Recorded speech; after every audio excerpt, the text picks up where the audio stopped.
एक जिंदा औरत सिंहासन से निकलती है और राजा भोज को अयोग्य ठहराते हुए उन्हें उस सिंहासन पर विराजने नहीं देती। बेचारा राजा भोज अपना सा मुंह लिए उस दिन तो सभा से चला जाता है, पर अगले दिन फिर उसने सभा को एकत्रित किया और जैसे ही सिंहासन पर विराजने के लिए तैयार हुआ, फिर से सिंहासन से एक दिव्य पुतली निकली जिसका नाम चित्रलेखा था। फिर से किसी दिव्य स्त्री को सिंहासन से निकलते देख राजा भोज ठिठक कर रुक जाते हैं। सिंहासन से निकली दूसरी पुतली बोली, ठहरो राजा भोज, आप कहाँ मुंह उठाए सिंहासन की तरफ चले आ रहे हैं? इस पर विराजने से पहले ये तो जान लीजिए कि आप इसके योग्य हैं भी या नहीं। क्या आप नहीं जानते कि ये सिंहासन कभी महान राजा विक्रमादित्य का हुआ करता था? अगर आप में भी उनके जैसे ही गुण है तो आप अवश्य इस सिंहासन पर विराजेगा। द्वितीय पुतली चित्रलेखा की बात सुन चिढ़ता हुआ राजा भोज बोला, ऐसे क्या गुण थे तुम्हारे राजा विक्रमादित्य में? तब पुतली चित्रलेखा बोली, राजन, अगर आप उनके गुणों से परिचित नहीं है तो उनकी ये कथा सुनिए। इतना कहकर द्वितीय पुतली राजा विक्रमादित्य की कथा सुनाना प्रारंभ करती है। एक बार राजा विक्रमादित्य जंगलों में गए हुए थे। वहां उन्होंने एक साधु को देखा जो अपनी साधना में लीन थे, जिसके चेहरे पर एक अलग ही तेज था। उनको देखने मात्र से ही विक्रमादित्य उनसे बहुत प्रभावित हुए। वे उनको प्रणाम कर वहीं उनके समीप बैठ गए। साधु महाराज ने बहुत देर तक विक्रमादित्य से वार्ता की, जिसमें उन्होंने विक्रमादित्य को सद्कर्म और भक्ति मार्ग पर चलने का महत्व समझाया। साधु महाराज बोले, किसी भी इंसान का जीवन तब तक व्यर्थ है जब तक वो अपने पृथ्वी पर भेजे जाने के असली मकसद अर्थात भक्ति मार्ग को पूरा न कर ले। चाहे वो कितना ही यश और वैभव क्यों न प्राप्त कर ले, पर उसका जीवन व्यर्थ ही है। साधु महाराज की बातों ने राजा विक्रमादित्य को अंदर तक झकझोर दिया। वे उनको प्रणाम कर भारी हृदय से राज्य लौट जाते हैं। कुछ दिन बीत जाने के बाद भी उनके मन में साधु महात्मा की कही गई वही बातें घूमती रहती। उनका मन उखड़ा उखड़ा सा रहने लगा था। अंततः उन्होंने सर्वस्व त्याग कर जंगल में जाकर भक्ति करने का निश्चय किया। वे अपने भाई भर्तहरि को पूरा राजकाज सौंप देते हैं और बिल्कुल साधारण वस्त्रों में सर्वस्व त्याग कर साधना हेतु जंगलों में चले जाते हैं। उनके जाने के बाद सारा राज्यकाज उनके भाई भर्तहरि ने संभाल लिया। समय अपनी गति के साथ बीतने लगा।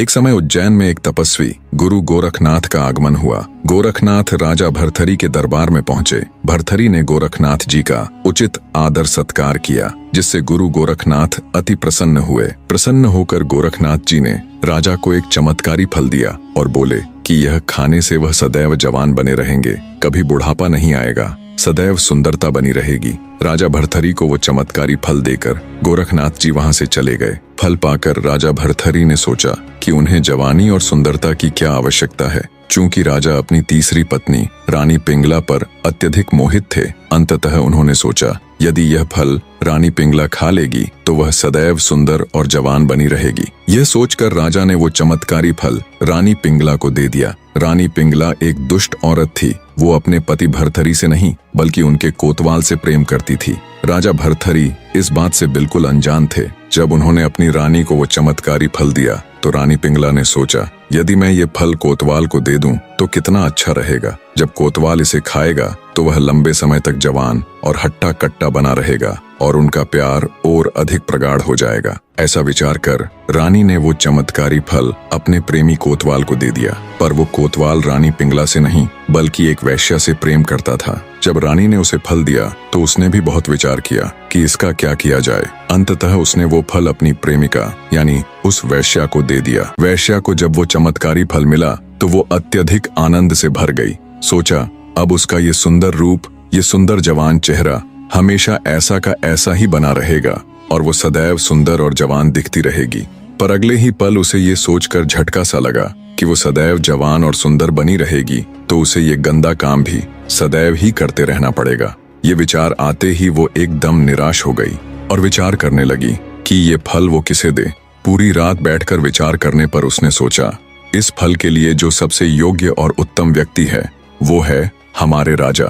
हाँ, इस फल की सबसे ज्यादा जरूरत हमारे राजा को ही है। वो हमेशा जवान रहेंगे तो लंबे समय तक प्रजा को भी सभी सुख सुविधाएं देते रहेंगे। मैंने अपनी पूरी जिंदगी में बुरे कर्म ही किए हैं, कम से कम मुझसे ये एक तो अच्छा कर्म हो जाएगा और हो सकता है राजा मुझे खुश होकर बहुत सी धन दौलत भी दे दे और मैं ये देह व्यापार भी त्याग दूं। ऐसा विचार कर वो उस चमत्कारी फल को ले राजा के पास जाती है और उन्हें वो फल दे देती है। राजा ने जब उस फल को देखा तो वो हैरान रह गया। अनेकों तर्क वितर्क उसके दिमाग में एक साथ घूमने लगे। जब राजा ने वैश्या से पूछा कि यह फल उसे कहाँ से प्राप्त हुआ, तब वैश्या ने बताया कि यह फल उसे कोतवाल ने दिया है। राजा भर्तहरि ने तुरंत कोतवाल को बुलवा लिया। सख्ती से पूछने पर कोतवाल ने बताया कि यह फल उसे रानी पिंगला ने दिया है। जब भर्तहरि को पूरी सच्चाई मालूम हुई तो उनके पैरों नीचे से जमीन खिसक गई। उन्हें समझते देर न लगी कि रानी पिंगला उन्हें धोखा दे रही है। वो अपनी पत्नी के पास जाते हैं और कहते हैं, रानी, मैंने जो फल तुम्हें दिया था वो कहाँ है? राजा की बात सुन दुष्ट रानी बोली, महाराज, वो फल तो मैंने खा लिया। रानी की बात सुन राजा बोले, अरे रानी, क्या तुमने मेरे लिए जरा सा भी नहीं छोड़ा? क्या तुम अकेले ही अमर होना चाहती हो? तब रानी कुछ कहती, उससे पहले ही राजा ने वो फल निकालकर रानी को दिखाया। रानी ने जब उस फल को राजा के पास देखा तो उसके पैरों नीचे से जमीन खिसक गई। डर और घबराहट के मिश्रित भावों से वो थर थर कांपने लगी। पता नहीं अब राजा उसके साथ क्या करेंगे। पर राजा भर्तहरि बिना रानी को एक भी शब्द बोले वहां से चले जाते हैं। पत्नी से मिले धोखे से वो इतने आहत हो उठते हैं कि राज्य काज इन सब से उनका मन एकदम भर जाता है और उनके मन में वैराग्य की भावना जाग उठती है। अंततः वे भी अपने भाई विक्रमादित्य की तरह सब कुछ छोड़ छाड़ कर साधना हेतु जंगलों में चले जाते हैं। उनके जाने के बाद रानी पिंगला अत्यधिक आत्मग्लानि से भर उठती है।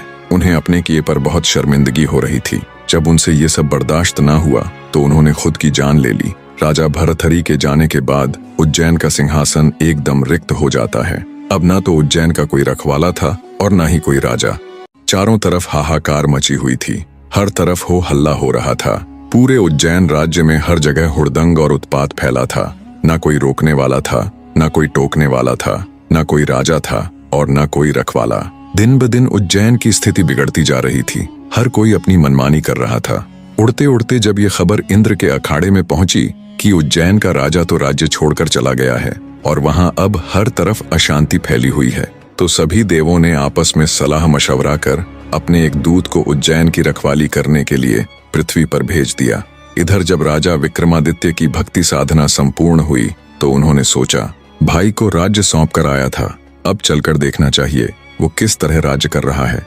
रात होते होते जब विक्रमादित्य उज्जैन नगरी के द्वार पर पहुंचे तो उन्हें दूर से आता देख उज्जैन की सुरक्षा में तैनात इंद्रदेव का दूत बोला, कौन हो तुम और मुंह उठाए अंदर कहाँ चले आ रहे हो?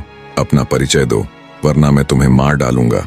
दूत की बात सुन विक्रमादित्य ने उसे अपना परिचय दिया और कहा कि मैं राजा विक्रम हूँ, तू अपनी बता, तू कौन है? दूत ने बताया कि उसे सभी देवताओं ने आपसी सलाह से यहाँ रखवाली के लिए भेजा है, क्योंकि यहाँ का राजा भर्तहरि राज्य को छोड़कर चला गया। आगे वो दूत बोला, मैं तुम्हें नहीं जानता, पर मैंने राजा विक्रमादित्य का नाम जरूर सुन रखा है। उस वीर पुरुष के किस्सों से मैं भली भांति परिचित हूँ, पर मैं कैसे मान लूं तुम वही महान राजा विक्रमादित्य हो? अगर तुम सच में विक्रमादित्य ही हो तो मुझे युद्ध में परास्त करके दिखाओ, तब मैं ये अवश्य ही मान लूंगा कि तुम ही राजा विक्रमादित्य हो। देव की बात सुन विक्रमादित्य बोला, अगर तुम ऐसा ही चाहते हो तो ठीक है। दोनों के बीच युद्ध हुआ और कुछ ही देर में विक्रमादित्य ने उस दूत को पछाड़ दिया। तब दूत अपनी हार स्वीकारते हुए बोला, मान गया कि तुम ही राजा विक्रमादित्य हो। तुम मुझे कुछ मत करो, मैं तुम्हें एक ऐसा वरदान दूंगा जो आजीवन तुम्हारे काम आएगा। दूत की बात सुन विक्रमादित्य हंसता हुआ बोला, तू मुझे वर देगा? तब दूत बोला, मेरी बात कान खोलकर सुनो विक्रमादित्य। माना कि तुम सबसे श्रेष्ठ हो, माना कि सब राजा तुमसे डरते हैं, माना कि पूरे देश में तुम सा कोई दूसरा राजा नहीं, पर हे राजन, मैं तुम्हें ऐसे 4 वीर भेंट करूंगा जो तुम्हारी आज्ञा से कहीं भी आ जा सकते हैं।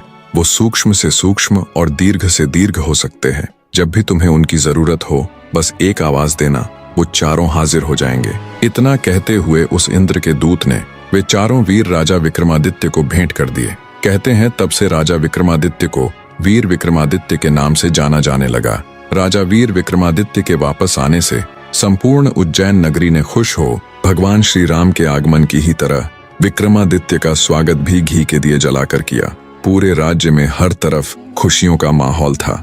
उज्जैन की प्रजा एक बार फिर से अपने चहीते राजा विक्रमादित्य को पाकर खुश थी।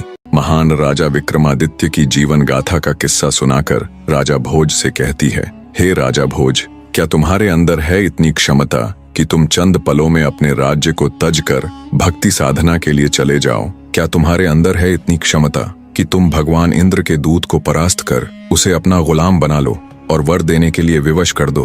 क्या तुम्हारे पास भी है राजा विक्रमादित्य की तरह वो 4 शक्तिशाली वीर जो तुम्हारे बस एक इशारे पर तुम्हारे लिए कुछ भी कर दें?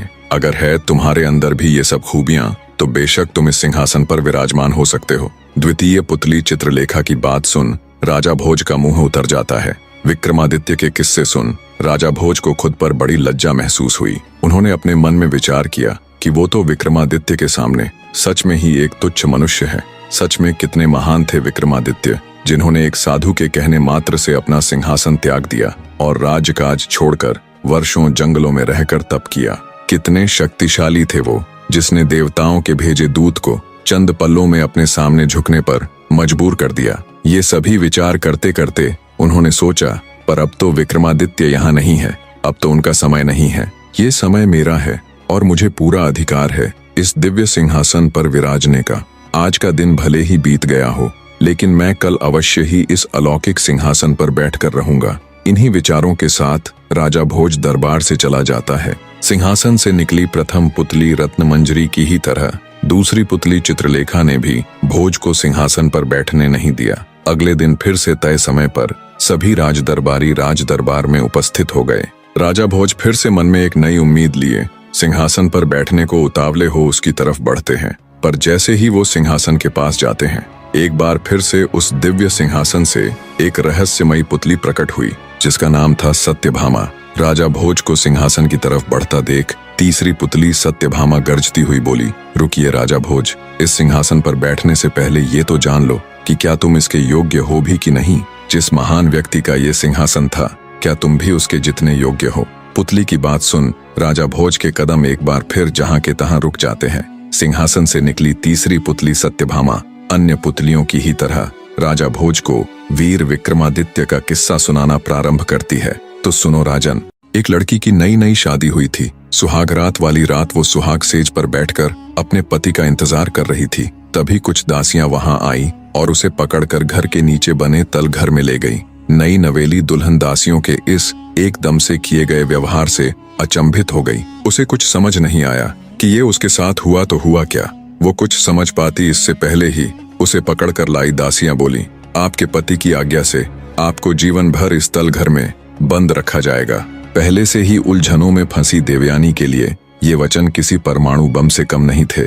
अचंभित होती हुई वो उन दासियों से बोली, ये आप क्या कह रही हैं और मुझे क्यों इस तल घर में बंद करके रखा जाएगा? मैं बहू हूँ इस घर की, क्या मुझे यहाँ बंद करने के लिए विवाह करके लाया गया है? मेरे पति कहाँ है? मैं उनसे अभी की अभी मिलना चाहती हूँ। देवयानी की बात सुन दासियां बोली, माफ करे बहू रानी, पर आप उनसे अपने इस जीवन में तो कभी नहीं मिल पाएंगी। दासियों की बात सुन नई नवेली दुल्हन यानी देवयानी के सब्र का बांध टूट गया।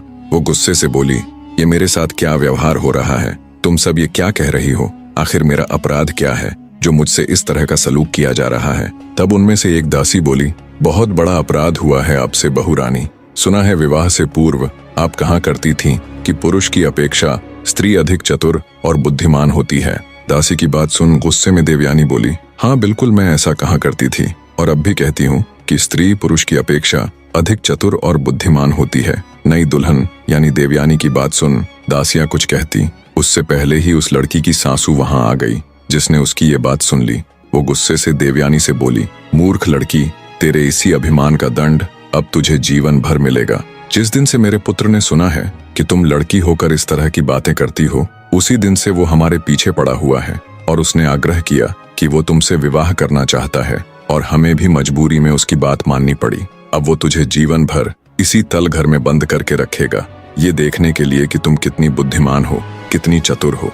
ये सुन देवयानी के पैरों नीचे से जमीन खिसक जाती है। स्वतः ही उसकी आंखों से टप टप करके आंसू बहने लगते हैं।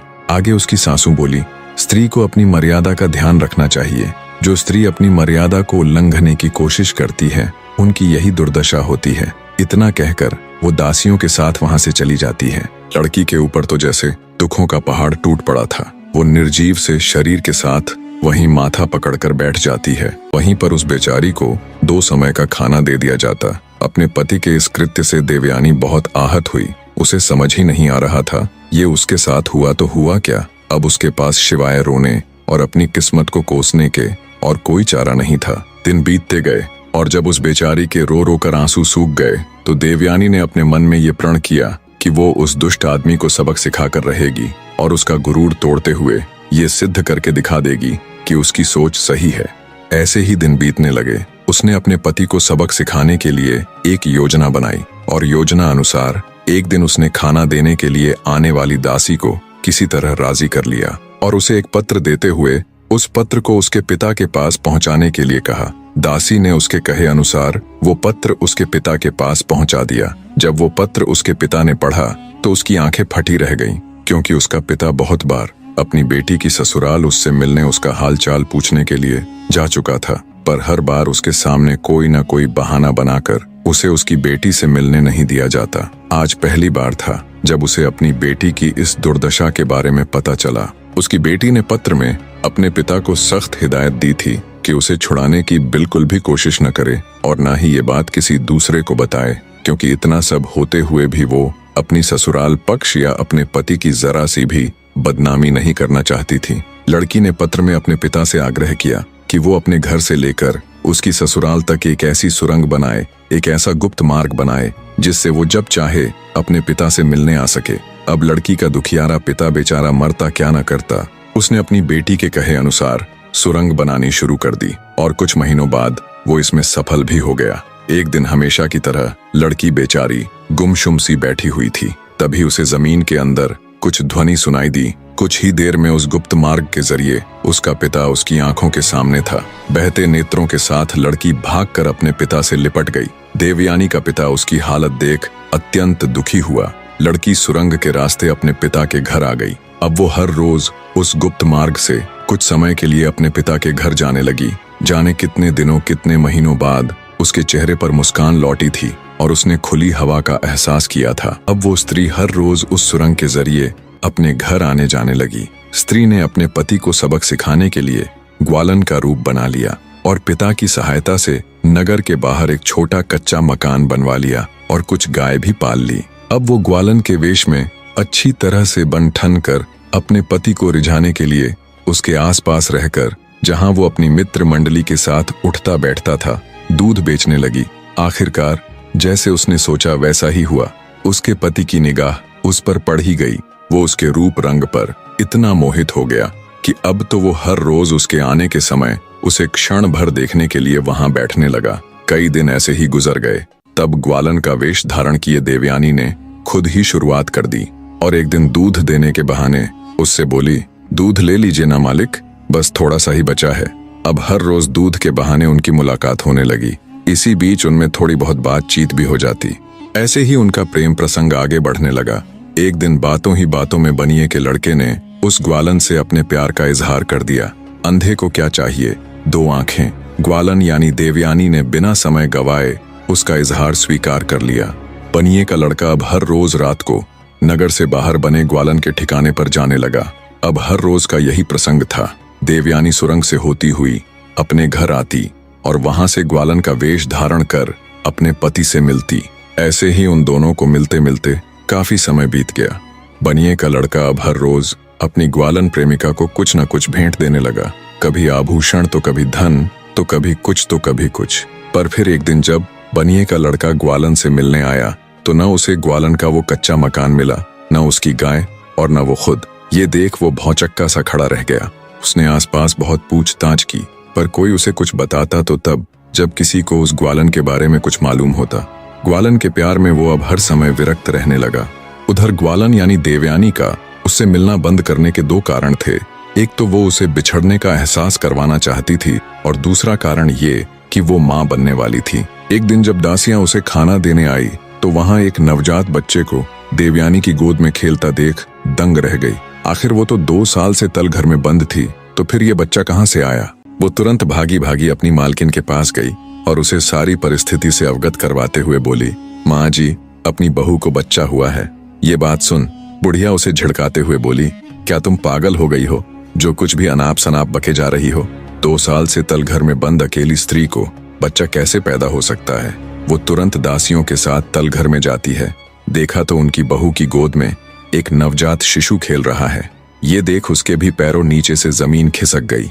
आग बबूला होते हुए बोली, ये बच्चा किसका है? देवयानी बड़े ही शांत स्वर में बोली, मेरा और मेरे पति का है। ये बात सुनते ही उसकी सासू माँ के गुस्से का ठिकाना ना रहा। बोली, नीच, उल्टा, मेरा बेटा तो कभी झांकने भी नहीं आया तलघर में, जो तू उसे इस बच्चे का बाप बता रही है। देवयानी बोली, माँ जी, कुछ भी कहने से पहले आप एक बार उन्हें बुला तो दीजिए। एक बार वो कह दे कि वो मुझसे कभी नहीं मिले। बहू की बात सुन आग बबूला होते हुए उसकी सासू माँ बोली, चरित्रहीन, कब मिला मेरा बेटा तुझसे? पता नहीं किसका पाप मेरे बेटे की सिर मड़ रही है। लगता है ये दासियां भी तुझसे मिली हुई है। लगता है यहाँ कोई गैर पुरुष आता रहा है। इतना कहते हुए बुढ़िया ने उसे घर से निकाल दिया। देवयानी रोती गिड़गिड़ाती रही, पर उन्होंने उसकी एक न सुनी। बेचारी रात के समय आंखों में अश्रु लिए अपने बच्चे को ले चल पड़ती है। संयोगवश उसी रात राजा विक्रमादित्य वेश बदलकर प्रजा का हाल चाल जानने के लिए नगर में निकले हुए थे। उन्होंने जब रोती हुई अकेली स्त्री को देखा तो वो उसके पास गए और उससे रोने का कारण पूछा, पर देवयानी ने अपने ससुराल की बदनामी के डर से उन्हें कुछ न बताया। तब ब्राह्मण वेश में विक्रमादित्य उससे बोला, देखो, तुम मुझे अपना दुख नहीं बताना चाहती तो न सही, पर मेरी एक बात जान लो, जीवन में अन्याय सहना और उसे छुपाने वाला भी उतना ही दोषी होता है जितना कि अन्याय करने वाला। अगर तुम मेरी बात मानो तो तुम्हें राजा विक्रमादित्य के पास जाना चाहिए। वो बड़े न्यायकारी राजा है और एक राजा भी पिता के ही समान होता है। वो अवश्य ही तुम्हारा कष्ट दूर करेंगे। इतना कहकर राजा विक्रमादित्य देवयानी को उसके पिता के घर छोड़ देते हैं। देवयानी को ब्राह्मण यानी विक्रमादित्य की बात खटक गई। उसने सोचा कि आखिर कब तक वो इस अन्याय को सहती रहेगी।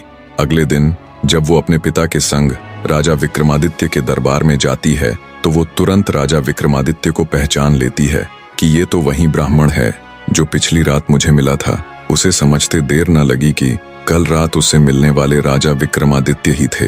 वो निश्चिंत हो अपनी पूरी व्यथा राजा विक्रमादित्य के आगे कह सुनाती है।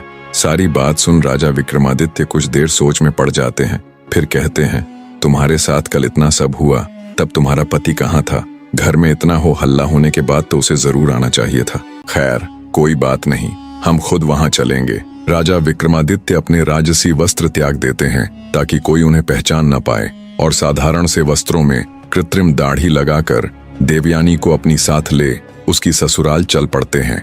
जब विक्रमादित्य देवयानी के साथ उसकी ससुराल पहुंचते हैं तो उसकी सासू माँ और उसका ससुर उन्हें देखते ही भड़क उठते हैं और उस पे चिल्लाते हैं, उल्टा स्त्री तू यहाँ फिर आ गई, और ये तेरे साथ कौन है? क्या यही है वो जिसका ये बच्चा है?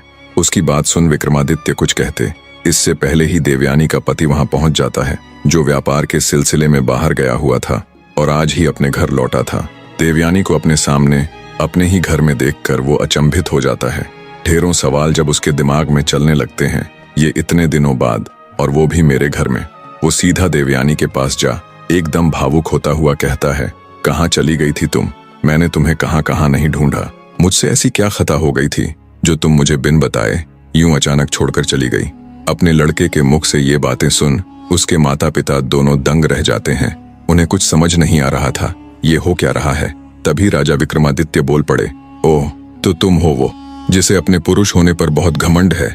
सुना है तुमने शादी करते ही अपनी पत्नी को सिर्फ इस बात के लिए तलघर में बंद कर दिया था कि उसका मानना था कि स्त्रियां पुरुषों से अधिक चतुर और बुद्धिमान होती हैं। अरे ओ मूर्ख आदमी, जिस ग्वालन के प्रेम में तू पागल हुआ फिर रहा है वो कोई और नहीं बल्कि तेरी धर्मपत्नी ही है। पर तू तो अपने पुरुषार्थ में इतना अंधा हो गया था कि अपनी धर्मपत्नी को एक नजर देखना तक ग्वारा नहीं समझा। और ठीक ही कहती थी ये, जैसा इसने कहा था वैसा सिद्ध करके भी दिखा दिया। विक्रमादित्य की ये बात सुन लड़के का रंग उड़ जाता है। वो एकदम सन्न रह जाता है। उसका सारा गर्व कुछ ही पलों में चकनाचूर हो चुका था। वो हकलाते हुए कहता है कि ये कैसे संभव हो सकता है। तब देवयानी उसे सारा किस्सा कह सुनाती है कि कैसे उसने अपने पिता की सहायता से वो सुरंग बनवाई और कैसे उसे सबक सिखाने के लिए ग्वालन का वेश धारण किया। सारा माजरा समझ बनिए कि लड़के समेत उसके माँ बाप भी दंग रह जाते हैं। उन सब का सिर मारे लज्जा के झुक जाता है। तब विक्रमादित्य अपनी वो कृत्रिम दाढ़ी हटाते हुए अपने असली रूप में आ जाते हैं। राजा विक्रमादित्य को देख वो लड़का और उसके माँ बाप उनके पैरों में गिर जाते हैं और उनसे क्षमा मांगते हैं। उन्हें यूं गिड़गिड़ाता देख राजा विक्रमादित्य बोले, उठो, अगर तुम्हें माफी ही मांगनी है तो अपनी बहू से मांगो। कितना जुल्म किया है तुमने इस बेचारी पर। और एक ये है जो इतना सब कुछ होते हुए भी तुम्हारे खिलाफ बोलकर तुम्हारी जरा सी भी बदनामी नहीं करना चाहती थी। राजा विक्रमादित्य की बात सुन देवयानी के सास ससुर उससे हाथ जोड़कर माफी मांगते हैं और कहते हैं, हमें क्षमा कर देना बेटी, हमसे बड़ी भूल हो गई। देवयानी का पति भी उसके सामने घुटनों पर बैठ माफी मांगता है और कहता है, क्षमा करना प्रिय, मैंने तुम्हारे ऊपर बहुत जुल्म किए। आज तुमने मेरा गर्व चूर चूर कर दिया और ये सिद्ध कर दिया कि वाकई में तुम जैसी स्त्रियां मेरे जैसे नीच पुरुष से कहीं ज्यादा चतुर और समझदार होती हैं। देवयानी को राजा विक्रमादित्य की बदौलत अपना पति और परिवार वापस मिल चुका था। इतनी कथा सुनाते हुए तीसरी पुतली बोली, सुना राजा भोज, ऐसे थे हमारे राजा विक्रमादित्य, जो किसी भी दीन दुखियारे को देख उसका दुख मिटाने को इतने आतुर हो जाते थे जैसे वो किसी दूसरे का दुख न होकर स्वयं उन्हीं का हो। अगर तुमने भी कभी ऐसा महसूस कर किसी दुखियारे को उसके दुख से निजात दिलाई है तो स्वागत है आपका इस सिंहासन पर। पुतली की बात सुन बिना कुछ कहे सुने एक बार फिर से निराश हो राजा भोज वापस लौट जाते हैं। इस तरह एक दिन और गुजर जाता है जब राजा भोज उस दिव्य सिंहासन पर विराजमान नहीं हो पाए। अगले दिन फिर दरबार लगा।